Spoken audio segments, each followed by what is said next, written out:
காலையில் எழுந்ததுமே ட்ரைபேடும் கேமராவும் எடுக்காமல் ரிலாக்ஸாக காலையில் பிரேக்ஃபாஸ்ட்டு செஞ்சு பையனை ஸ்கூலுக்கெல்லாம் அனுப்பி விட்டுட்டு ஒரு 10 மணிக்கு மேலே தான் நீ விலாகே வந்து ஸ்டார்ட் பண்ண போகிறேன். கொஞ்சம் நேரம் டிவி பார்த்துட்டு இருந்தேன். காலையில் பிரேக்ஃபாஸ்ட்டு சாப்பிட்டுட்டு அப்புறமா ஒரு காஃபி போட்டு கொடுத்துட்டு ஹஸ்பண்டுக்கு இருக்கிற பாத்திரத்தை எல்லாமே தேய்ச்சி வச்சுட்டேன். எப்போ எனக்கு பாத்திரம் வாஷ் பண்ணாலும் அந்த ஃபுல் சிங்க்குமே எனக்கு ஃபுல்லாக க்ளீன் பண்ணி வைக்கணும். ஒரு வாட்டர் ட்ராப் கூட இல்லாத மாதிரி நான் சிங்க்கை வந்து க்ளீனாக வச்சுக்கணும்னு நினைப்பேன். அதர்ஸ் மற்ற இடத்தெல்லாம் வந்து எப்படி வச்சுக்கணும் இல்லையோ, எனக்கு கிச்சனை மட்டும் பார்த்திங்கன்னா எப்போவுமே க்ளீனாக தான் வச்சுக்கணும்.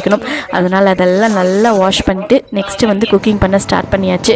இன்றைக்கி ரசம் ரைஸ் 2 மட்டும் ஃபஸ்ட்டு ப்ரிப்பேர் பண்ணிட்டேன். இன்றைக்கி வெள்ளிக்கிழமை அப்படின்றதுனால பையன் சீக்கிரமாக வந்துட்டான். அவனை போய் பிக்கப் பண்ணிவிட்டு வந்துட்டு அதுக்கப்புறமா தான் சிக்கன் கிரேவி வந்து ப்ரிப்பேர் பண்ணேன். இன்றைக்கி மசாலா வந்து தனியாக அரைச்சி சேர்த்துருந்தேன். மோஸ்ட்லி இப்படி ப்ரிப்பேர் பண்ண மாட்டேன், ஜஸ்ட்டு மிளகாய் தூள் மட்டும் சேர்த்துவேன். அதுவே டேஸ்ட்டாக தான் இருக்கும். சரி, இப்படி எப்போவுமே ஒரே மாதிரி செய்கிறமே, இன்றைக்கி டிஃப்ரெண்ட்டாக அதை ட்ரை பண்ணலாம்னு சொல்லி மசாலாலாம் அரைச்சி போட்டு சிக்கன் நல்லா மசாலா மாதிரி ப்ரிப்பேர் பண்ணி மதியம் ரசம் சிக்கன்லாம் வச்சு சாப்பிட்டாச்சு.